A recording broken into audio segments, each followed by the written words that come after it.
म्हणून ते साक्षात शंकर भगवान या भूतलावरती आले. आणि त्यावेळेस गोरक्षनाथ श्रीराज्यामध्ये गेले.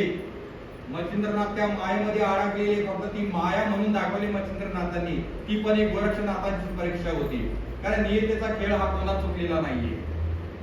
आणि त्यावेळेस गोरक्षनाथांनी सगळ्या स्त्रिया बसल्या, संध्याकाळची वेळ झाली, दिवे पेटले, मच्छिंद्र भगवान राजगादीवर बसले, तिलोत्तमा बाजूला बसले, अनेक स्त्रिया सुंदर्या सगळ्या बाजू आजूबाजूला बसलेल्या आहेत.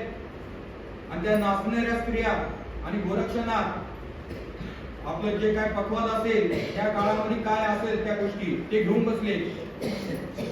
आणि ज्यावेळेस ते गाणं सुरू झालं त्यावेळेस त्या पखवादामधून असा आवाज आला, चलो मचिंदर गोरख आया. असा आवाज आला, चलो मचिंदर गोरख आया. परत परत तोच आवाज, परत परत तोच आवाज, परत परत तोच आवाज. मच्छिंद्रनाथांचं मन घाबरट झालं. आता हा गोरक्ष काय मला राहून देत नाही. ते काय म्हणजे एवढं छान राज्य मिळाले, रोज दश पकवान खायला मिळत आहेत, एवढ्या स्त्रिया आहेत, एवढं छान सुंदर, आता हे सगळं माझ्या हातातून जाणार, हे वैभव, ही पण मायाच बरं का मच्छिंद्रनाथांची. पण अशी काय कथा आहे म्हणून तुम्हाला सांगतोय.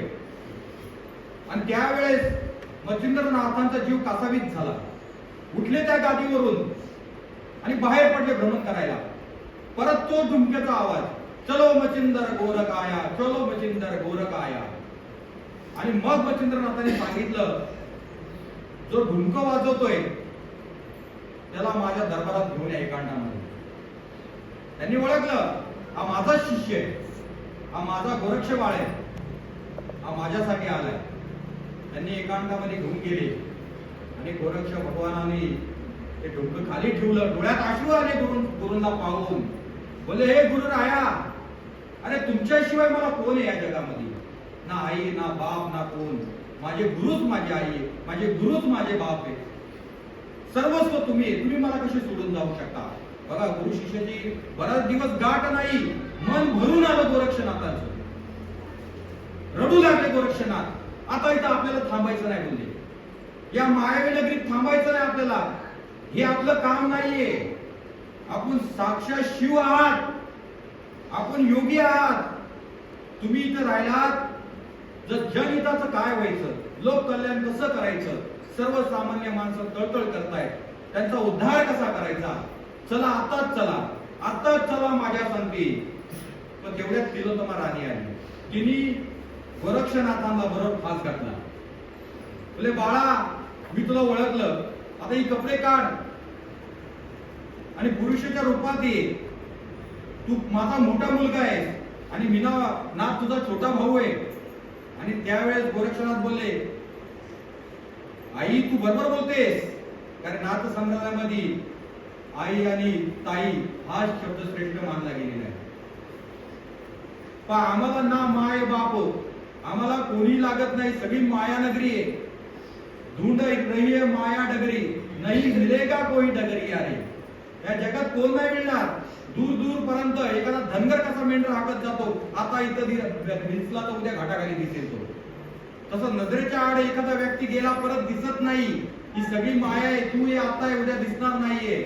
या जगात एकच नातं सत्य आहे, ते गुरु शिष्याचं म्हटले. तू कितीही म्हटली तरी थांबणार नाही. तू आज ओळखते माझ्या सद्गुरूंना, मी अनादी कालापासून माझ्या सद्गुरूंना ओळखतोय.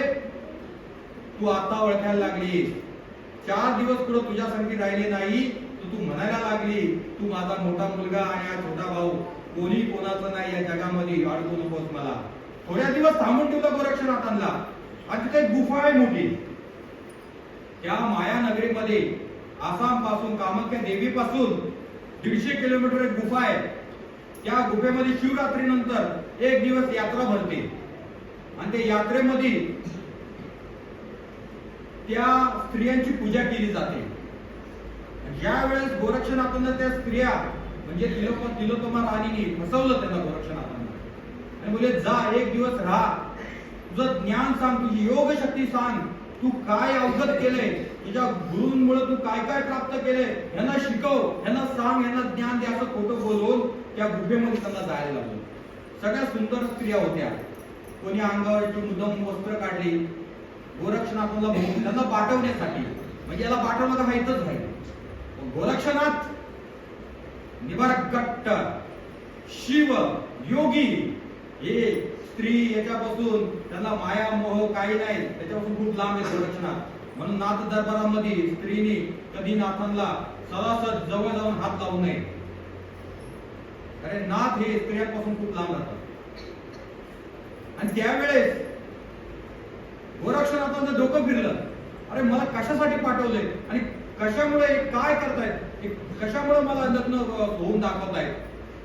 गोरक्षनाथांनी कुठली गोष्ट न ऐकता सगळ्या स्त्रियांना श्राप दिला. अजूनही त्या स्त्रिया वटवागळे रूपामध्ये तिथे आहेत. वटवागळे झाल्या सगळ्या. काय झाल्या? जा म्हटले सगळे वटवागळे, स्वतःचा भू स्वतःच खा म्हणले. काय म्हणले गोरक्षनाथ? तिथल्या तिथं सगळ्या स्त्रिया वटवागळे झाल्या. सगळ्या ऑल स्त्रिया वटवागळे झाल्या. त्या गुफेतनं अजून पण गाण्यांचा आवाज येतो. काय येतो? अजून पण गाण्यांचा आवाज येतो, ढोलचा आवाज येतो, घुंगरांचा आवाज येतो, कधी कधी रडण्याचा पण आवाज येतो. बघा गोरक्षनाथांना श्राप कसा दिला. अख्खी माय नगरी त्यांनी स्तब्ध करून टाकली. आणि सगळ्या स्त्रिया अजून पण तळतळ करतायत, तिथे रडतायत, गाणी गातायत, हसतायत, खेळतायत. आणि अजून पण गुप्त रूपामध्ये त्या स्त्रिया कामाख्या देवीला साधना करायला जातात बरं का, अमावस्येच्या आणि पौर्णिमेच्या दिवशी मंत्रशक्ती प्राप्त करण्यासाठी. आणि त्या स्त्रियांना गोरक्षनाथांनी श्राप दिला. त्या गुफेमध्ये आजही रडताय. रात्रीच्या वेळेस कोण जात नाही तिथे. आणि ती मायावी नगरी अजून पण आहे. डोळ्यांनी दिसत नाही, फक्त सर्वसामान्यांना दिसत नाही. फक्त जे सिद्ध योगी असतील त्यांना ती मायावी नगरी दिसते, अन्यथा दिसत नाही. आपल्याला फक्त माहितीये गोरक्ष भगवान तिथनं निघाले, ते पुरणपोळीचं जेवण झालं, छान निघाले, गर्भगिरी डोंगर सोन्याचा केला, अशा छोट्या मोठ्या गोष्टी ग्रंथामध्ये लिहिलेल्या आहेत. पण जे काय आपल्या अजून रहस्य आहे ते कामाख्या देवीला भरपूर आहे. तिथून 150 किलोमीटर आतमध्ये ती मायानगरी आहे. डोंगर आहे, अख्खा डोंगर आहे. आणि त्या डोंगरावरती त्या गुफेमध्ये खूप मोठी नगरी आहे. मोठा महल होता आणि तो का आताचा नाहीये, अनादी कालापासून आहे. गोरक्षनाथ काय आताचे नाहीये, बुद्धकालीन नाहीये. लोक बोलतात बुद्धाच्या काळामध्ये आहे, बुद्ध हे आता 2000 वर्षापूर्वीचे. गोरक्षनाथ भगवान हे साक्षात अनादी कालापासून आहे. हे लोकांना माहिती नाहीये. रामाला पण ज्ञान देणारे हे गोरक्ष भगवान आहे. परशुरामाचे पाप माफ करणारे हे पण गोरक्ष भगवान आहेत. बघा, हे पण गोरक्ष भगवान आहेत. अनेकदा क्षत्रियांचा विनाश केला, त्यावेळेस ते पापाचा डोंगर त्यांच्या डोक्यावर आला परशुरामाच्या. आता हे पाप फेडायचं कुठं, तर दत्त महाराजांपाशी गेले. दत्त महाराजांनी गोरक्षनाथांकडे पाठवलं आणि गोरक्षनाथांनी ही सगळी पाप धुवून काढली एका शब्दामध्ये. बघा गोरक्षनाथ महाराज हे किती सामर्थ्यवान आहे. आणि त्याच गोरक्ष भगवानांनी, भगवान का म्हणतोय साक्षात शिव येते, संत बिंत नाही, नाथ नुसतं नाथ नावाला नाही. अनेक जण नाथांचे रूप घेतात, पण नाथ बनणं सोपं नाहीये. 12 हजार वर्ष एका पायावर तर होईल का तुमच्या आमच्या जन्म? 12,000 वर्ष गिरनार पर्वतावर गोरक्षनाथांनी तप केलेले आहे. कैलास पर्वतावर तिथं 12 वर्ष पाठवले, त्याच्यानंतर परत 14 वर्ष मच्छिंद्रनाथांनी गोरक्षनाथांना कैलास पर्वतावर परत पाठवलंय. 14 वर्ष गोरक्ष आसन, एक पाय मांडीवरती आणि खाली बसायचं, त्याला गोरक्ष आसन म्हटलं गेलेलं आहे. एक पाय, डावा पाय उजव्या पायावर ठेवायचा आणि खाली बसायचं, मध्यांतर, त्याला गोरक्ष आसन असं म्हटलं गेलेलं आहे. अशा आसनामध्ये गोरक्ष भगवानांनी 14 वर्ष तप केले. परत हिमालयावरती किती वर्ष केले? 14 वर्ष. असे किती तप केले असेल तुम्हाला आम्हाला काय माहिती.